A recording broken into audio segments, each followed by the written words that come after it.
you can go back and look at the origins of one of the clubs we exposed, the Students for a Democratic Society. One of their chapter at UVU has been causing a lot of problems. And but it's actually an organization that spans the entire country and goes back to the civil rights movement. And you can see that these left-leaning groups, organizations on campuses have been part of the picture since the 50s and 60s, although it was a different context back then. Today, the way that conservative voices are silenced on campus has been looked at by a lot of different people and talked about for the last decade or more, but it's still common. And we have receipts that we haven't yet published that show students getting assignments from their professors that expect them to write or engage with a left-leaning worldview as if they weren't conservatives, as if there weren't any conservatives in the classroom. I think some left-leaning professors almost take it for granted that conservative values aren't common at the universities they work in. But at UVU, I can tell you for sure, many of the students feel like their conservative beliefs aren't welcome. At UVU, yeah. So they're it really seems to me that they're intentionally stomping out conservative values. I know that I've reached out to a few candidates and they'll say, "Oh, we're not going to talk to you because you're conservative."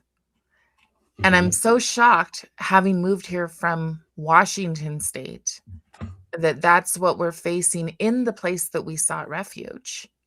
Yeah. And I feel very passionate about this cause because I have a son who will be graduating in a week and a half from high school, and where he goes is still up in the air because I don't know where it's safe to send a kid. And speaking of safe, I want to talk about some of the things that you exposed. Bella Chow was written on, and that's the same thing. Did Tyler write that? Did Tyler have that on a bullet? Yeah, it was written on one of the bullet casings. I should say allegedly. Yes. Yeah, correct. It was written on one of the bullet casings that we know for a fact. Allegedly, Tyler Robinson wrote those on the bullet casings. And Bella Chow is an Antifa slogan. Yeah, it originates. Sorry. Go ahead. No, keep going. It originates from Italy back in the 1940s, I believe, when there were anti-fascist partisans fighting against the fascist government in Italy, and it's a folk song that translates to "Goodbye, Beautiful," and it's got a catchy tune, and you know, I would hear it from time to time before I knew it was its political implications, but it has come to be known in far left circles as a way to threaten conservatives. "Goodbye, Beautiful." It's a direct threat.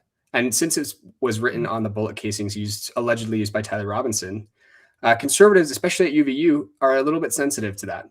We have reports, and we didn't have the evidence that we thought was satisfactory to include it in our story. But we have heard reports that left-leaning students will play that song around TPUSA tables, which we think is highly inappropriate.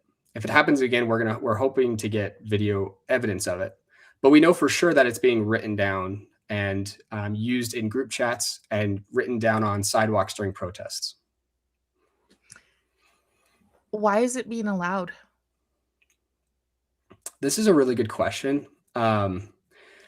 So this opens up a different can of worms about what UVU represents in Utah. And I don't think a lot of people know this, but UVU has tried to position itself over the last few years as a school where they encourage scholarship and discussion on depolarization.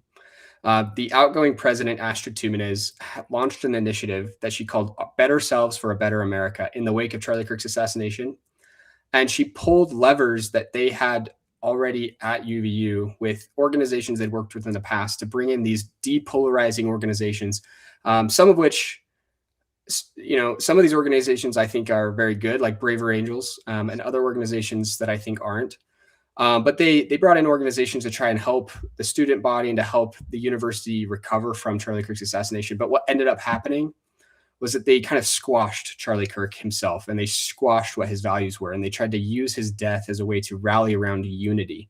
So in the wake of his death, they had a vigil for unity instead of a vigil for Charlie Kirk. And I know that offended a lot of conservative students, including myself, who felt like Charlie Kirk's values in life weren't given the honor he deserved.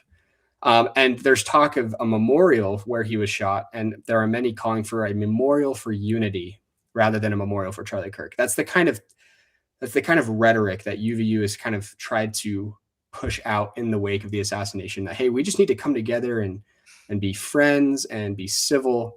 But in doing so, a lot of conservative students have felt like it's not paying tribute to what Charlie stood for and what he fought for.